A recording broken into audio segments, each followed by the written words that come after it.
এই চলে আস না, স্যান্ডেল দে, স্যান্ডেল দে। ভাই কই যান? যাই, বাইরে যাই। বড় ভাই গেলে কি কমু? কি কবি? কর কিছু নাই, জিন্স হারিয়ে গেছে।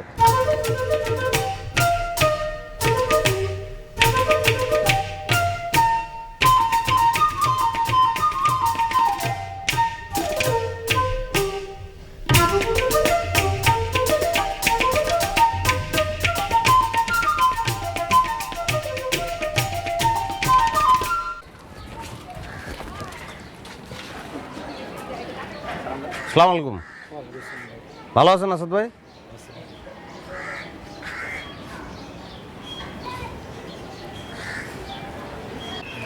কই যাইতেছেন? ঠিক আছে যান।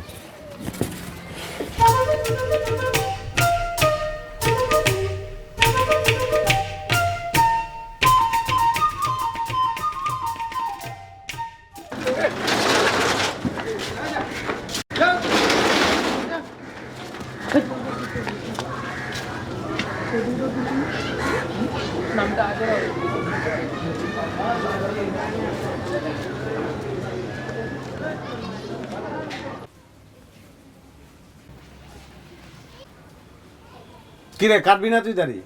করেন ভাই আপনি। আরে আমি তো নিজে ফর্ম লাগাইলাম, আমি দাড়ি কাটতে পারবো? আমার গাল কেটে যাবো না? আয়। আপনি সেট করেন ভাইয়া। কি ডরাস কেন? আমি কইলাম না আমার লোকে জিন ভূত নাই। আয় আয় আয় না ভাইয়া করেন। আয়, কইতেছি আমি ভালো হয়ে গেছি, অসুবিধা নাই। আরে আয় আয় আয়, আমি কইতেছি সমস্যা নাই। কি মনে হইতেছে আমার দিকে? তো সমস্যা মনে হইতেছে?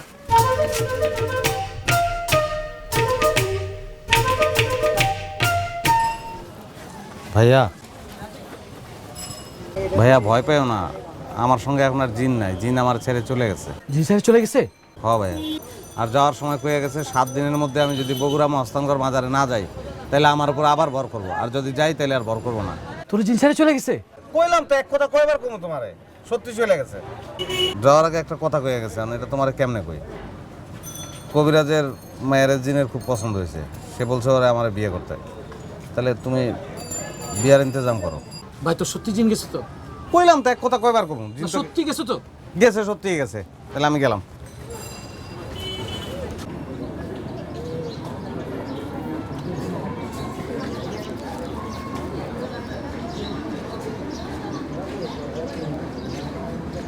আমার জিনে মিনে কিচ্ছুতে ধরে নাই, আমি ভং ধরছিলাম।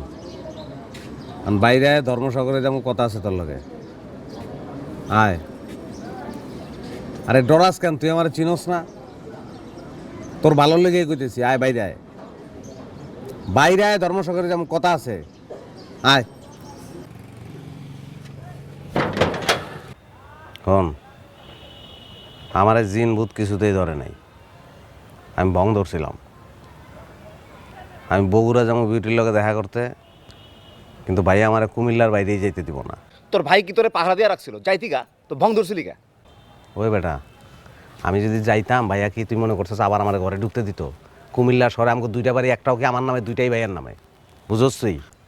ভং ধরছি এতে কী লাভ হয়েছে জানোস? কারণ আমি বাইরে কইছি জিনে আমারে কয়ে দিছে মহস্তানগড় মাজারে যাইতে। আমি মাজারে গিয়া, আমি মাজারের নাম করে গিয়ে বিউটির লগে দেখা করি। আমার তুই ভং ধর, তুই মাজারে যা, তুই বিউটি লাগে দেখা কর, তুই বগুড়া যা, তুই আমার প্রেমিকাকে বিয়ে করতে যাস কেন? কিন্তু আমার দোষ না, তো তোমার শ্বশুরের দোষ মামা। তোমার শ্বশুর যদি তোমার চেয়ে আমারে বেশি যোগ্য মনে করে, আমার তো কিছু করার নাই। ফাউল কথা বাদ দেখ। গলা নিচে, অনেক নিচে। এখন থেকে আমি তোমাকে সুরে কথা কমু। তোমরা যেমনি আগে আমার লগে কথা কইতা না, ওইভাবে আমি কমু, আমি।